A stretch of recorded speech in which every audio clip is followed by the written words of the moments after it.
All right, hey, good afternoon, everybody. My name is Todd Shoemaker. I'm a water resources engineer with Stantec.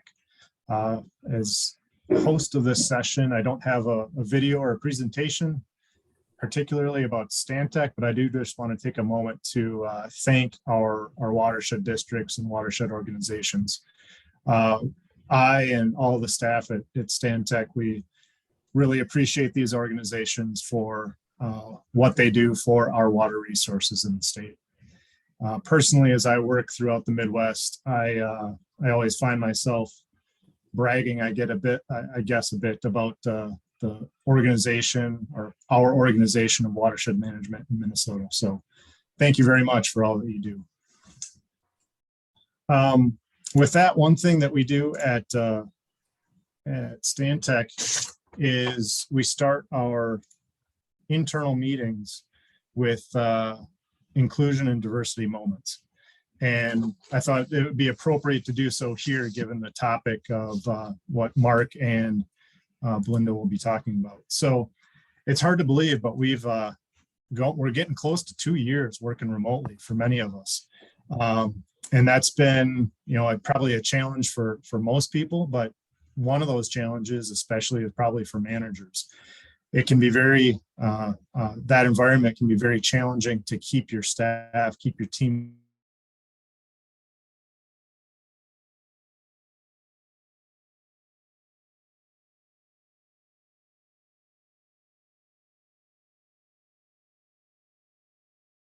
ways to do so. Water cooling, more relaxed atmosphere to engage your teams. Around our Stantec Water Resources group, we do that with one-on-one meetings with our staff without an agenda, or the agenda is created by the staff member themselves. Personal, professional, I don't know, making fun of me as a Badger fan with the Gophers just kicking our butts around the field, whatever it could be. The second one there is preventing miscommunication. I think that goes without saying, working remotely or in the office, whatever. But one thing that I saw on LinkedIn a couple of weeks ago that really stuck with me is that emails generate reaction and phone calls generate conversation. So I thought that was a good short way to, if you got something simple, go email, but if it's a more involved conversation, maybe try a phone call first. And lastly, recognition is consultant, watershed district, city, wherever you are. We've still been working really hard through these virtual or working remotely and still delivering solutions for our water resources. So make sure as managers, take a moment, recognize your staff for all the time and effort that they put in. With that, let me introduce our speakers for today. They're going to take this inclusion and diversity discussion many steps further. They're going to initiate a leadership forum here for diversity, equity, and inclusion. Our speakers are Belinda Gardner and Mark Doneux from the Capital Region Watershed District. Belinda has been an administrative assistant at Cap Region for about 5 years and was recently appointed as the Diversity, Equity, and Inclusion Coordinator. In that position, she leads and coordinates the implementation of the district's diversity plan.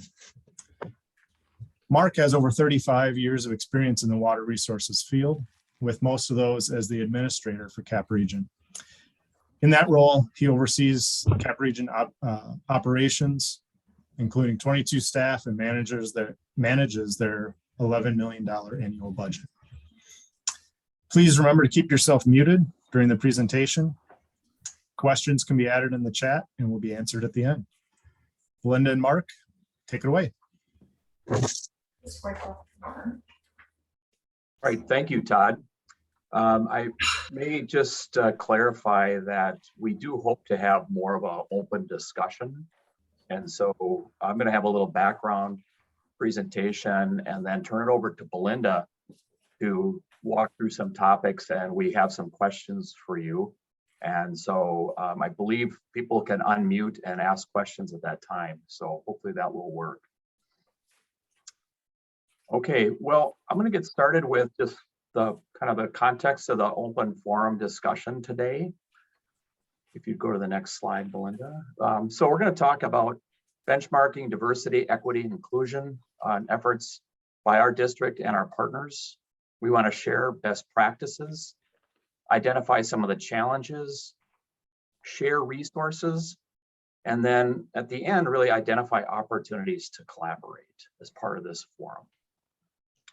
So just a little history of the diversity work here at Capital Region. For over 10 years, we've had a formalized diversity statement that was really only used in the employment hiring process. So it was, kind of a basic equal opportunity employer statement, which is good. Everyone should do that, but also rather basic at the same time. About 2015, we had a board manager that really challenged us to think about diversity, equity, and inclusion at our organization. And it got us started on the path of developing a plan. And we hired a consulting firm, Azon Consulting, to really go through the planning process. And so in 2018, we adopted our first diversity strategic plan. And this was a very high level document that looked at our own organization and what our overall goals for diversity, equity, and inclusion would be. And I think that was just that process itself was very important for us to really look in the mirror about who we are, who we want to be as an organization, and how we could better reflect our community. In 2019, we took kind of the next step and really refined our hiring practices with this diversity, equity, and inclusion lens. We updated position descriptions, our announcement process, how we promoted these open positions, all the way through the hiring practice, interview resumes, and really overhauled our hiring practice with that diversity lens. In 2020, we realized that we really needed to put a little finer line on our efforts, specifically to have more measurable outcomes, if you will. And I think we're all used to measurable outcomes in the watershed world, but we wanted to have these measurable outcomes here as well. So we knew if we were making progress and where we were making progress. And then, as Todd mentioned, earlier this year, I designated Belinda Gardner, who we'll be talking in a moment, as our DEI coordinator. So before we get too deep into this, we should just cover some definitions. So you'll hear the term DEI a lot, and DEI is just short for diversity, equity, and inclusion. So when you hear diversity, you may often think that means racial diversity, ethnic diversity. Rather spending money on services like dining out and travel, we were buying. Could you mute yourself? Thank you. So it can mean that, but it also means just having a variety of experiences, perspectives, characteristics, cultures, and backgrounds, and respecting all of those. So, diversity could mean age diversity in an organization. It could mean gender diversity. Capital Region Watershed District is probably one of the most racially diverse watersheds in the state. So that was very front of mind for our organization. So for equity, we mean a workplace where everyone realizes their full potential and no one is really at a disadvantage due to the group they identify with or other socially determined circumstances. And inclusion is embracing different perspectives and voices. We want to hear from all different perspectives, and we want to listen to all ideas and make sure that everyone feels heard and their ideas are valued and included in our process. So what does diversity mean here at Capital Region? When we started our process, we did ask ourselves, what are we trying to do here? Do we want diversity of ethnicities, gender, age? And I think this benchmark is important. So we have 22 staff, of that 68% are women. So I think, you know, in terms of gender diversity, we've done well, although we're only 14% people of color at a staff level. So our greater community is a much higher percentage people of color. And so over time, that's something we'll be benchmarking as we continue our work. For our board of managers, again, that's not really in our control. It's Ramsey County is the appointing authority. They have their own diversity measures and goals. But with the board of managers, we have 40% women and 40% people of color. So I think we have a pretty well diverse board of managers. So as we transition to Belinda here, we have some topics, and I'm going to let Belinda go through these topics.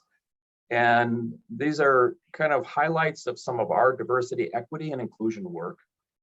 And at the end of each topic, Belinda is going to have a question, and I think that's where hopefully through just unmuting, or at least through the chat, we can have the group that is here today. And I see we have about 46 people on the call, so that's great.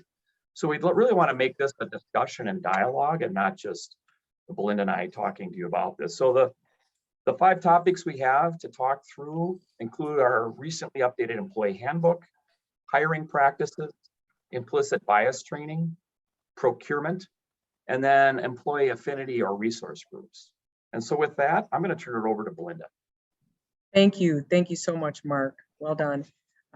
Good afternoon, everyone. I hope everyone had a great lunch. And now we're going to talk a little bit more about how we can collaborate on these ideas and some of the work that the district has been continuing to do with DEI.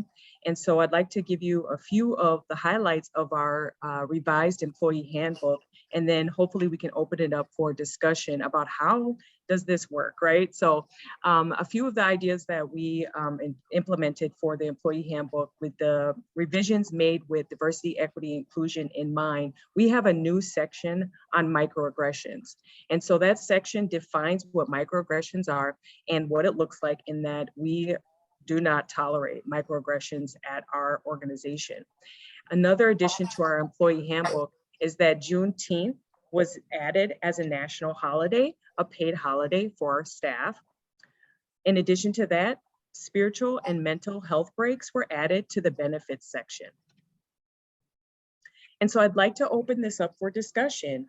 Have you thought about using your employee handbook as an opportunity to leverage DEI?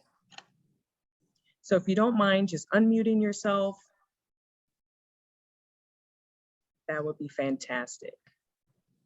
Or if you haven't thought about that, using your employee handbook as an opportunity to leverage DEI, if you have a question for Mark or I about how did that come about for us. Hi, Belinda. This is Terry Jeffrey Riley, Purgatory Bluff Creek Watershed District. So we did a couple of years back, started down the road of looking at our employee handbook and trying to incorporate DEI into it. One of the things that we kind of ran into, and I'm hoping to glean from this conversation, is how to make the items that we put into the handbook actionable rather than just verbiage that's being added. So to be able to have outcomes that we can identify. But yes, it is on our, we have begun the process and we'll continue to do so. Belinda, maybe I'll try and respond to Terry there. I think it's harder in an employee handbook to make those actionable. Your overall DEI plan, though, should have actionable, benchmarks that you can kind of measure your own progress. One thing I wanted to mention that's important about employee handbook, when you go through a hiring process, I assume that all or most applicants that are getting in an interview process want to see, can we see your employee handbook? What are your benefit programs?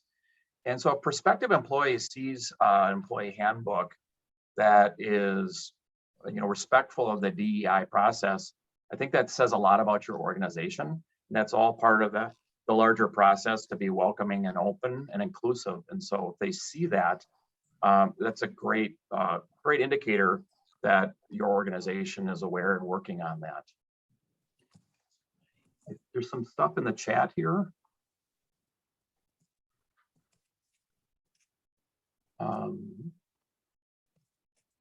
What was the first item on the employee handbook changes? That was a section on microaggressions. Yes, thank you, Belinda. You answered that already. No problem. So anyone else have thoughts about using your employee handbook? I have a question about the microaggressions portion in your handbook, and you stated that that these aren't allowed, obviously. My question is, how is that trained and enforced and stated? Did you do a staff-wide professional development? How did you approach that? And what was its reception? So Beth, that was actually one of the bigger areas we had questions on from staff. We talked about it, we should include this. This is kind of a best practice for employee handbook. And when we adopted and rolled out the handbook, what staff were asking, well, what does that mean? And how do I know if what I've done is a microaggression? So it's on our 2022 to-do list for training, is to have someone come in and talk about what is a microaggression. And the analogy or the example I use is if someone said, oh, nice to meet you. Where are you from? That sounds pretty good. But if they said, where are you from? That's a bit aggressive way to engage a coworker. So, but it's a newer area in HR law. Certainly area of sexual harassment is much more litigated. And so the boundaries are a little better defined there, but we wanted to be forward thinking and include that, and that'll be part of our ongoing training. I would, I was interested in that as a staff training and how you were putting into place in your staff handbook, your manual. Christine Sanders with Monarch Joint Venture, I had the privilege of going through a presentation by her twice, once with the Environmental Justice Hub through Blue Thumb, and then they took it to the larger membership. And so I'd love to follow up with you or Belinda about that program, and maybe what that could look like for multiple watersheds to have access to some microaggression training. Thank you very much. Thank you, Beth. That's absolutely what we're looking for.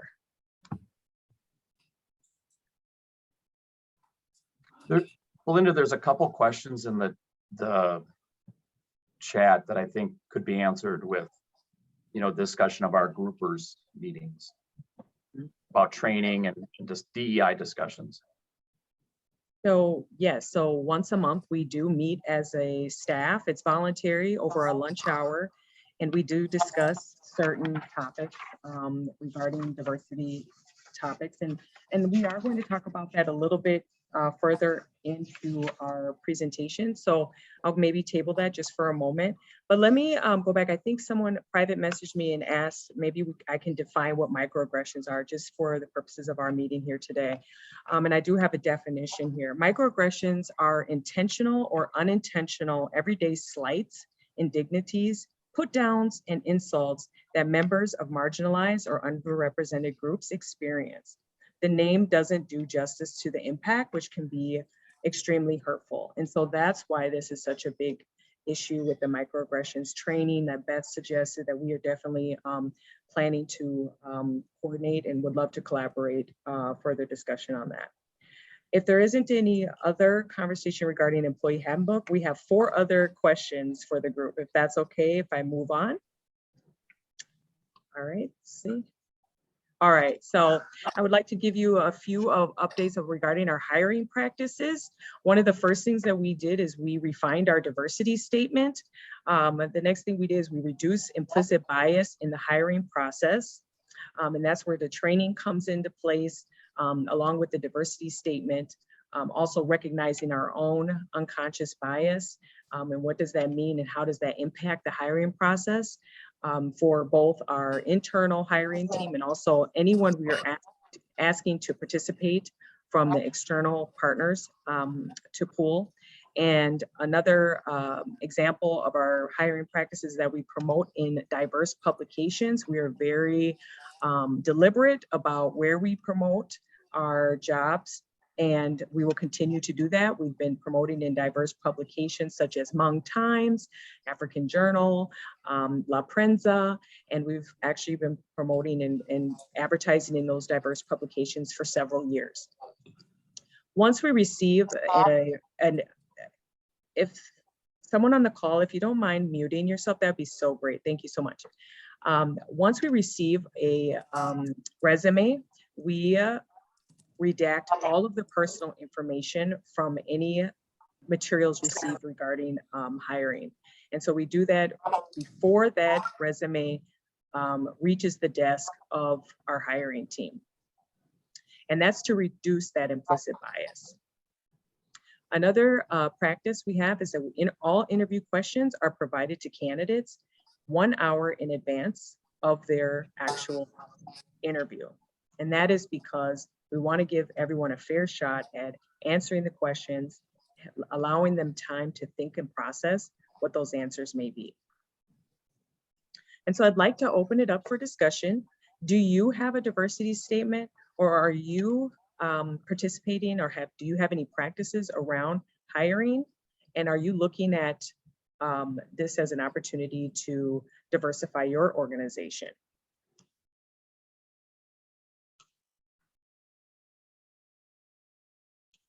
Feel free to unmute yourself.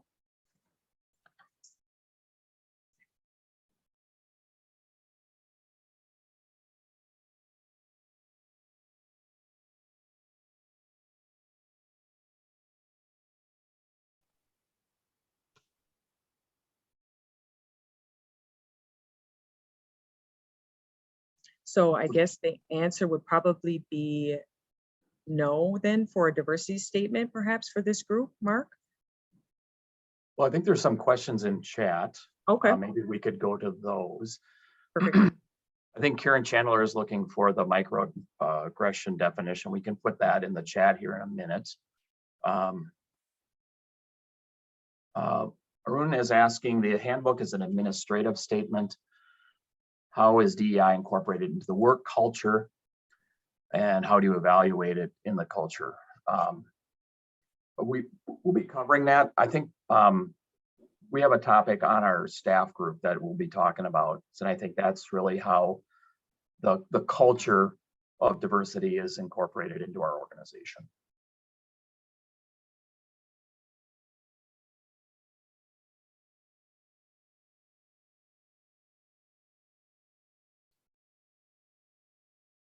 And then Rosie's question, when looking at diversity at CRWD, the diversity of different positions, titles, were those taken into account? For example, leadership versus administrative? Mark, do you want to answer that question?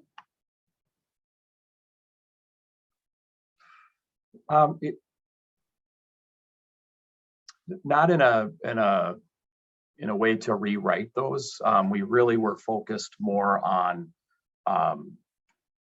say that, like the handbook or behaviors and actions versus kind of the organizational structure, if you will. And then how diverse was the committee that put together our diversity statement?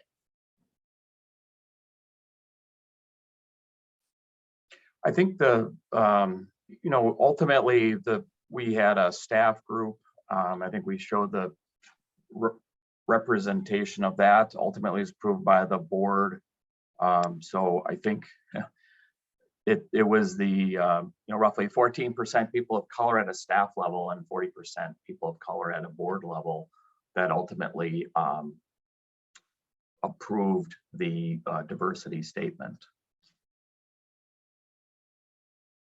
We also did ask one of our partners from Ramsey County to help actually look at our diversity statement as it relates to a best practice. And we were, it was recommended that we revise our diversity statement. And so we actually did revise that in 2019. That was revised to add the term inclusion, as a matter of fact.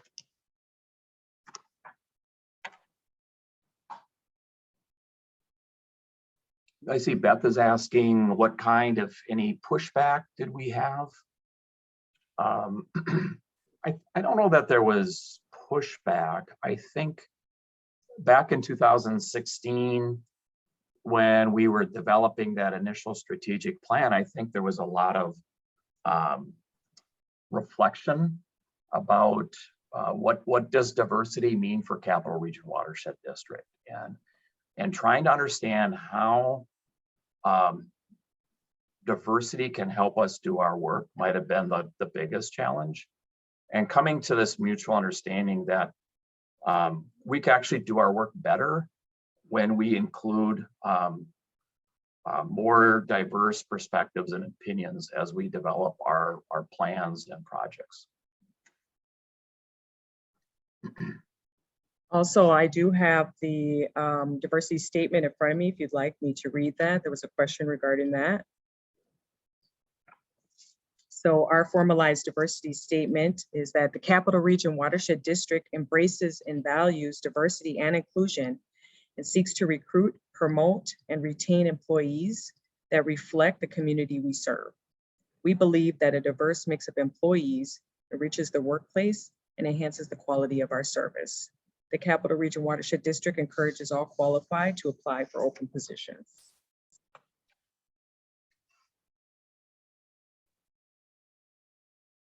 And Karen Chandler is asking, how did you reach out to attract more diverse board members? Well, Ramsey County is our appointing authority, and Ramsey County has their own diversity initiative.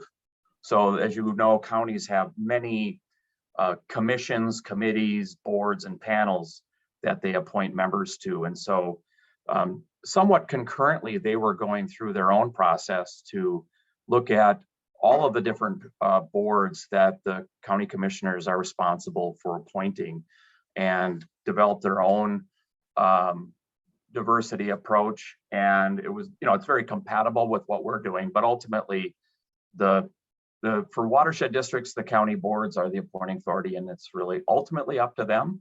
You can certainly encourage and recommend individuals to apply, but working with your appointing authorities is probably a great way to diversify your board of managers.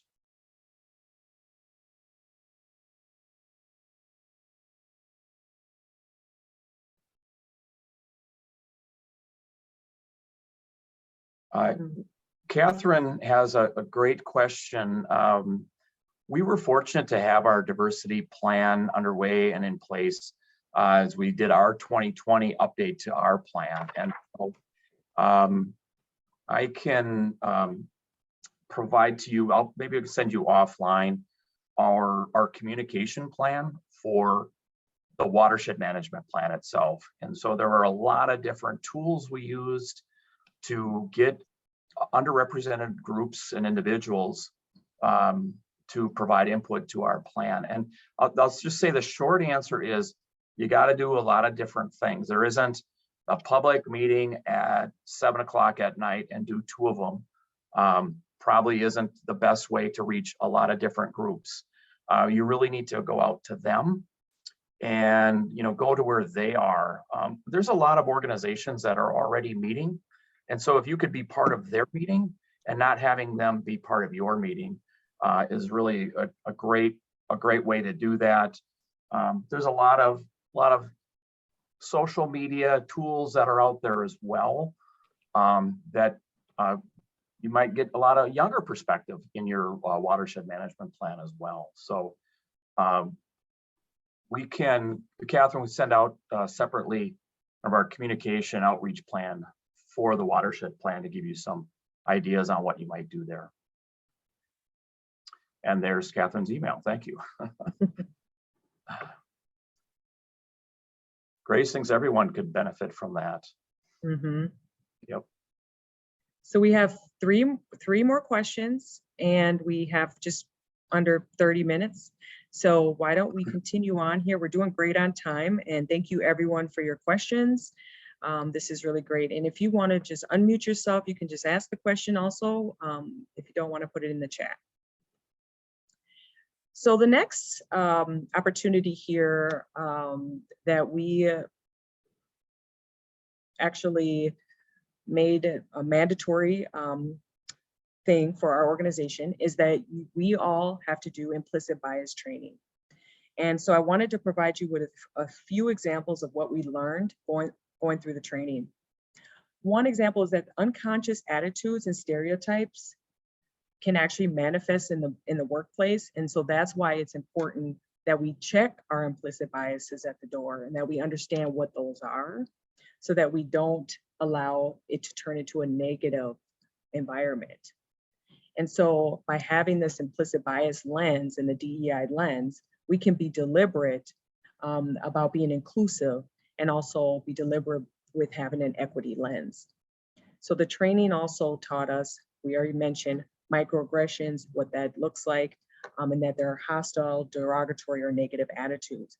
And so these are a few benefits of going through the implicit bias training, unconscious bias training. And I will open it up for discussion. How does implicit bias affect the way we think about DEI work? I'm curious your thoughts.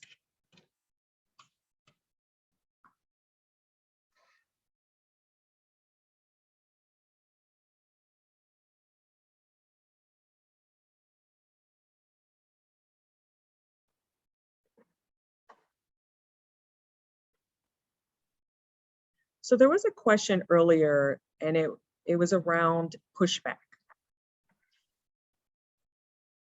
I can't remember who asked the question. Beth, was that you regarding pushback? Did we get any pushback? It was, yeah. Do you mind asking that question again? Yeah, I would love to. How much pushback did you get, if any, as you looked at how implicit bias might affect the way that you're working in your DEI work, or that you're thinking about your DEI work? And across the board, you know, I think that many of us on the call, and I don't mean to speak for other people, but we're not as far along. I'm doing good. I've been with this work. listening into this MAWD meeting stuff. Oh, And guess what? Hey, Hi, Belinda. Jamie can got you mute chosen as yourself? Hello. Watershed Administrator of the Year. All right. Yes, someone Pete- said my name. Pete Waller recommended her. You can And just it's mute us all and Captain then we'll Chicago. unmute ourselves. yeah. Proud Okay. of her. Yeah, Jan, could you mute? Thank you. Thank you. Did I have a chance to talk to her about what? Okay. Linda, Yes. can you? Oh, Linda. no, Linda. I have not. And Linda Vavra, we can hear you. Thank you, Amber.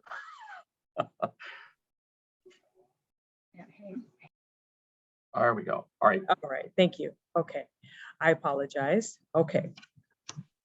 So we were talking about pushback. Yeah, I think Right. So I'm curious as to the amount of pushback you got. I think I probably speak for many of us when I say that our organizations are not as far along or as advanced as what Capital Region has accomplished. And for some of us, we're still trying to even make a point that implicit bias exists, or that equity and diversity and inclusion is a good thing. And so I'm curious about the pushback and what that looked like for you. May I include the comment that pushback can be as minor as the microaggression of saying, oh, we are already diverse and equitable and inclusive. Why do we need more?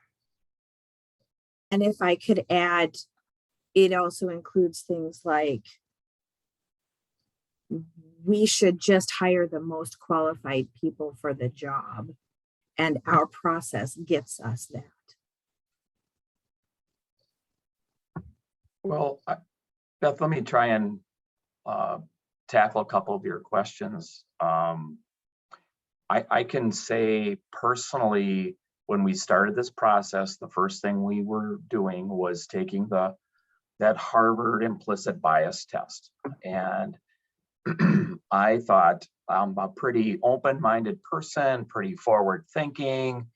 And then I take that test and I go, wow, I have implicit bias. That it's just, in fact, we all have it. It's all, we have it in different ways and different levels. And so, I think that is, that's why this whole DEI effort, it's not a one and done, like a construction project that you plan, design, build, and it's done.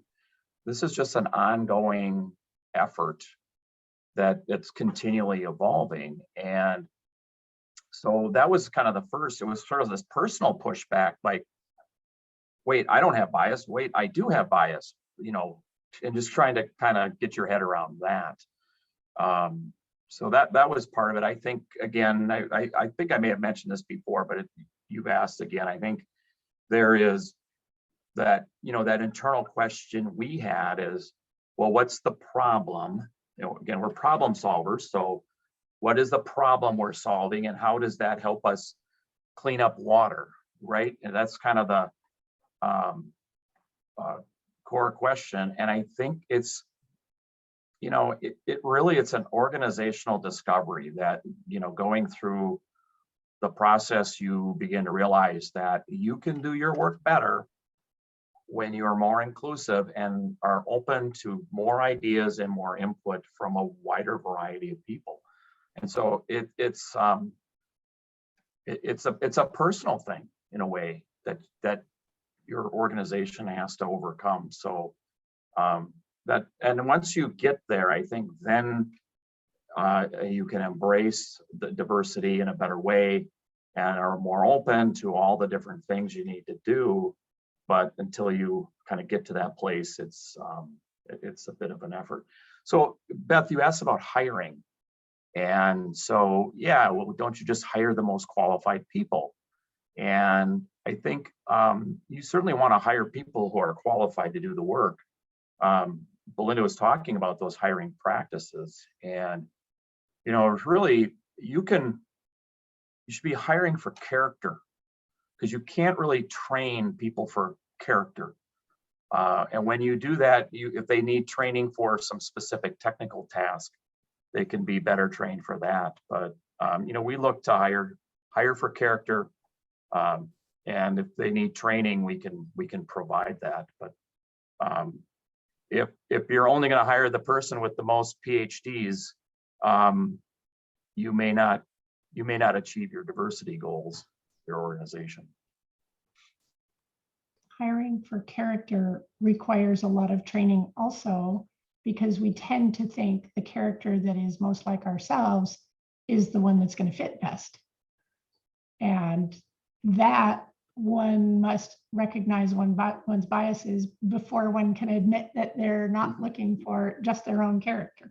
Yeah, absolutely. And that's why the hiring practice needs to include not just the technical managers, but you need someone else in your organization that has maybe a non-technical background, and get someone outside of your organization to be part of that interview process. So you get these different perspectives of the individual, and not just a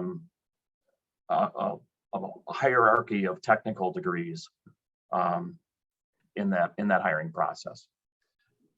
Mark and Belinda, Terry again, I just want to clarify, the trainings and testing that you did prior to undertaking the DEI change, and who all participated in it? Was it staff and managers, just staff, just the DEI committee? Yeah, I'm just looking at a way for us to foster that discussion, and it seems like, yeah, that's where we need to start, is recognizing our own implicit bias. So when we started, this was 5 years ago at least, I know the board and staff did the implicit bias training, or test, I should say. And that's a great way to start off the process.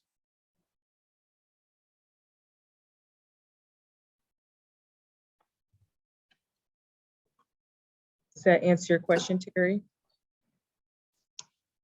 Yes, it does. Thank you. Thank you. How do you expand your search for talent? Do you advertise and hope they'll come and find you? Or do you go out and search for interesting people to recruit? It's a great question. Is it Celia? Yes. That's an excellent question. And as a matter of fact, we are working on that as we speak. We're trying to identify new ways to be more deliberate with our recruiting efforts. So that's actually something that we'll be focusing on in 2022. Thank you for your question. So Mark, I have a question. With many government entities now working to incorporate DEI into their organizations, how has the work or roles of other governmental units that overlap with CRWD, how did that inform the work that your organization did and the policies that were implemented, or how you envisioned your DEI work? Yeah, I think Stephanie, that's a good question, because we're in St. Paul in Ramsey County, and the state of Minnesota. So we definitely, another topic coming up, procurement. We definitely look at our governmental partners to see what they're doing. If they have a good program in place, like for example, procurement, we don't want to reinvent the wheel. And maybe we could just adapt their diversity process for contracting with DBE firms. So it's definitely a factor in looking at what we do. We're a small organization relative to St. Paul, Ramsey County, in the state. So that's a great area to not spin your wheels. This may be expanding a little farther than you want to go, but have you included updating your mission statement to reflect DEI work in the projects and initiatives that you put in place? Outside public facing, rather than just the sort of implied internal DEI work?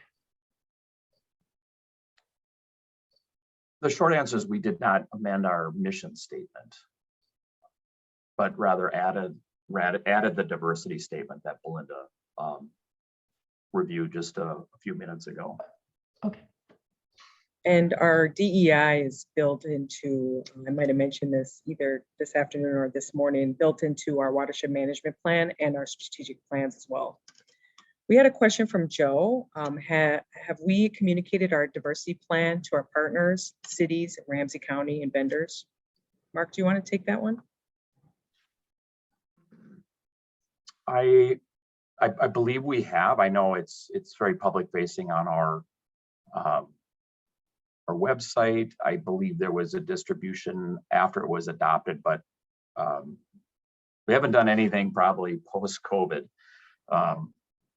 or into the COVID era. So it's probably a good point to resurface that again to our partners. Like Michael Welsh has his hand up. Thanks, Belinda and Mark. I've been waiting for kind of the right time to offer a few things, and I guess now is as good as ever. But if you sort of send things in a different direction, I totally understand. I'm on the Bassett Creek Commission, which is 9 cities. And I represent Minneapolis and the part of Minneapolis that is west of downtown. So includes neighborhoods, including Harrison, which is a very diverse community, and my neighborhood, Bryn Mawr, which is somewhat, but less so for sure. And then other points of North Minneapolis. We have, as opposed to watershed districts, we have on the commission alternates. And one of the things that my city council member, who the city appoints our members, and my city council member really challenged me to find a person of color from, North Minneapolis to come onto the commission. Probably 4 or 5 years ago when my alternate had to leave. And it's been a really interesting experience. And I think the thing that I learned is it really has to be a personal connection and not just, emailing somebody or, making announcements or what have you. I mean, we've worked with Metro Blooms a lot on some work in the Harrison neighborhood to implement rain gardens and boulevard projects, and tried to really meet people in the neighborhood to see who might be interested in watershed work. And I think a really critical thing for this, which Hennepin County Commissioner Irene Fernando really challenged us with as well, is don't just throw somebody into this work. I mean, they have to be supported, because I think it's funny because, and it sounds like a gotcha, but I don't mean it this way, is right away we go to DEI. And I have to admit, I deal with a lot of acronyms, but I didn't know what that one was right away. So fortunately you covered it early, but boy, we love our acronyms in the environmental field. And it's a really simple little barrier to participation because people don't know what those mean. So I think speaking plainly is a big thing. Personal connections through the projects that you do, and cultivating relationships. I reached out in trying to find a person of color to serve on our board to a nonprofit in St. Paul called Nexus Community Partners. And I wish that I could tell you that was super successful, but it didn't really result in any progress in that direction. And my alternate is a woman, which is great, but somebody who's really well known to us and not a person of color. And she's great, but I'd like to say my efforts were successful, but it was frustrating. It was really frustrating. And we're not giving up on that by any stretch of imagination, but I did want to just throw out a couple of experiences and mention Nexus, which is an organization that builds more engaged communities and is a possible resource. But I guess ask you all for other really specific ways to engage people in persons of color in a personal way, that where they might feel a connection to the organization. Because I think just showing up at a meeting like this and it's new to you is pretty intimidating, it would seem to me. So kind of a spiel, a lot of different things, but that's 5 years worth of, one old ass white guy's efforts to try to work on this issue. So let me give I'll give a quick answer, Mike, and then we'll move on. You're absolutely right. And our advisory committee, all watersheds are required to have an advisory committee, correct? So that's an area that we're looking at, and Belinda's working with the chair of the advisory committee to kind of come up with a brochure, which is great, but just putting a brochure out there is not going to really get the people that we're looking for. So we have a partner grant program where we formed partnerships through grants to local community groups. So we've made those connections through our grant program with these audiences that we're looking to invite onto our advisory committee. So it's through that avenue that we'll reach out to people, groups, and people in geographies of our watershed that we have not had participation from. But you're absolutely right. You need those personal connections. We're going to use the grant program as the connection to reach out to people, to be at least on the advisory committee, and maybe, you know, maybe someday there'll be a board vacancy and they might be, you know, interested in that too. So, or future employment. So I would add to that, but we got a bunch of other questions.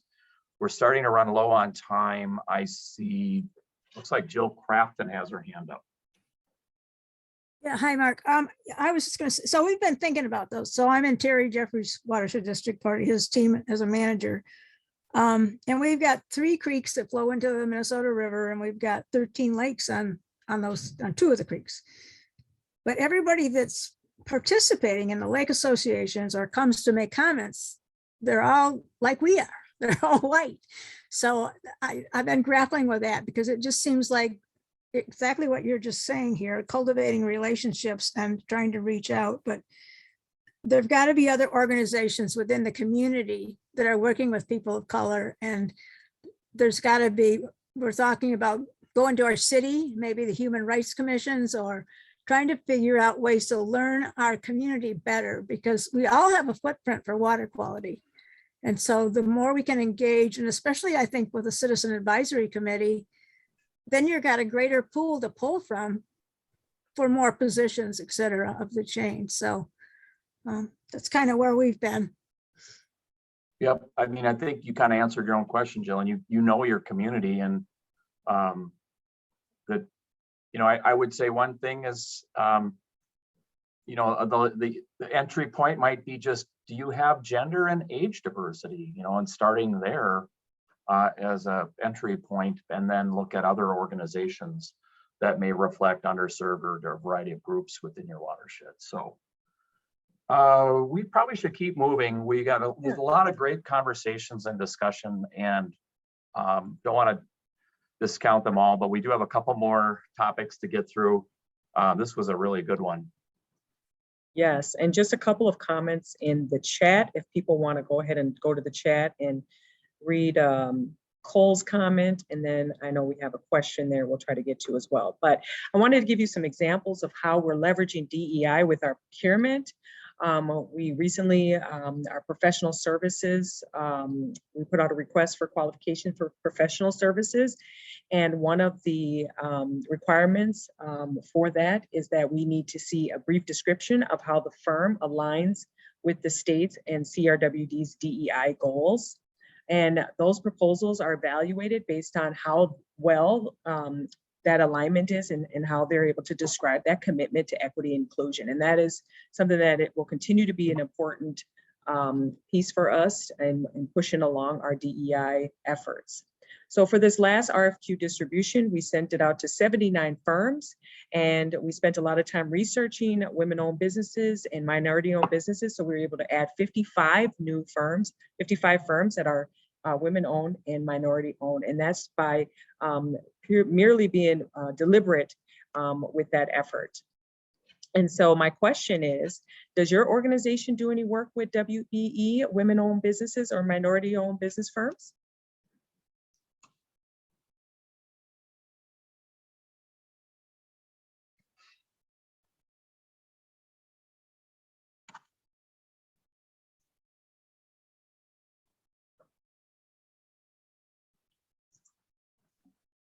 Belinda, Jill has her hand up.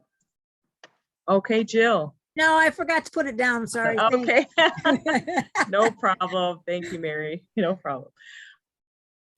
All right. Well, in the interest of time, Mark, do you have any other comments regarding this question?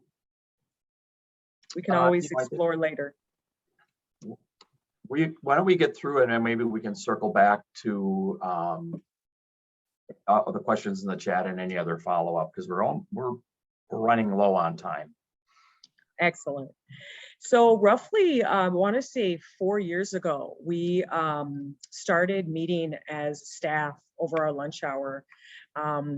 Formally, it would be considered an affinity group. We just kind of didn't know really what it was, but we just made up a name. We call ourselves groupers. And so once a month over our lunch hour, we're talking about diverse topics. We're talking about race, we're talking about environmental justice, mental health. With everything that's been going on during the pandemic, this group has been such a valuable resource for myself personally, but I know for the staff who participate as well. So my question is, does your organization have an employee affinity group or resource group?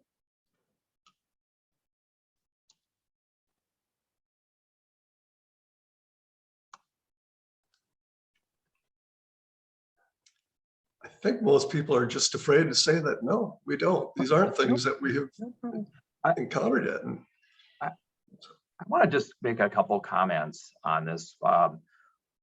One is that as administrator, I intentionally don't attend every one because I want the staff to have a little more open dialogue without me there, and I think that's great. But the ones I attend, there's some remarkable conversations about race and environmental justice that occur, and that it really expands your understanding and appreciation for diverse perspectives by having these very frank and open conversations. I think it has opened a lot of eyes. It's made our staff closer as a group when we share, are made a little vulnerable about our perspectives and ideas. And I mean, it wasn't even in a group discussion, but you know, the other day, Belinda and I were having a frank conversation about, do we say people of color or do we say BIPOC? And you know, we can do that, and I can not worry about offending Belinda because we have this mutual understanding and we're working relationship that we can just have these uncomfortable conversations with one another. And that's really important. And I think if you do anything, create a group that just talks about these different topics and you know, explores just the range of issues that are out there today, and allow yourself to be vulnerable and have that conversation with your coworkers. I think it's invaluable. Absolutely. Are these facilitated conversations, organic conversations? Do you show up with a topic and say, here's what we're going to talk about today? Sure. Well, in the beginning, Terry, they were kind of just, you know what, we were throwing things at the wall. We didn't really know how this was going to, you know, develop over time. But going into year 5, now it is more structured, where we try to say, okay, what is the topic we want? And then someone does the research. But it's not just one person, you know, doing the heavy lifting. And so that's what I really like about it. It's kind of, you make it your own and it develops over time. But we can have more conversations about that later. And I can also help anyone who's interested in developing that for your organization, give you some ideas. We have a list of topics even I could send out, so that might be helpful. We do have some comments in the chat, but I'm going to get to this last slide here. And then if we have any more time to discuss something, we can. But here are some possible DEI work group topics that we're thinking for anyone in this group or beyond this group.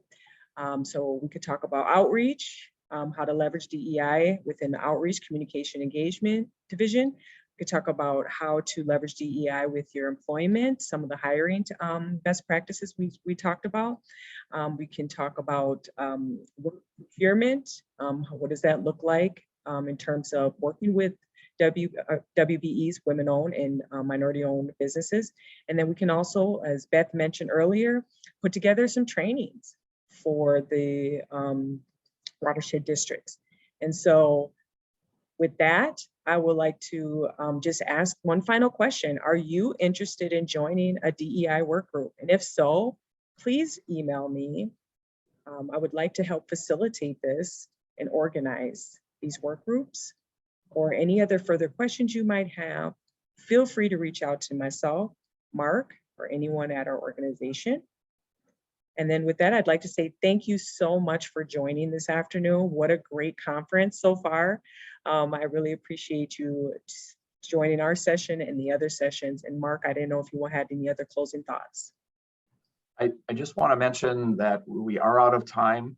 I saved the chat, so we got a bunch of questions and some requests for information. So Belinda and I can follow up with all of you and try and keep this conversation going. But if you are interested, we're kind of envisioning this work group of watershed professionals that can explore diversity, equity, inclusion issues on those different topic areas that Belinda mentioned. But I do want to thank Belinda for being our diversity coordinator here and leading the work that the district's doing. And thank you all for being here today.